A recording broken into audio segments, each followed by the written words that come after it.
Welcome!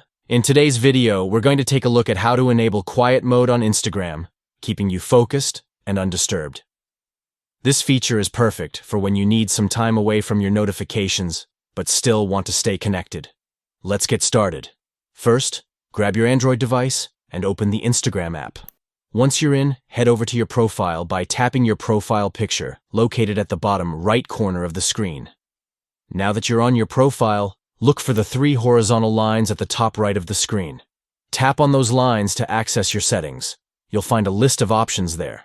Next, scroll down and tap on Notifications. This is where you can manage all your notification settings. Now, look for Quiet Mode. This is the feature we want to enable. Tap on it, and you'll see the option to turn on Quiet Mode. Once you've found it, simply switch it on. This will silence all notifications during your selected time, allowing you to enjoy peace and quiet when you need it most. And that's it. You've successfully enabled quiet mode on your Instagram. Now you can focus without distractions. If you found this video helpful, don't forget to give it a thumbs up and subscribe for more tips. Thanks for watching.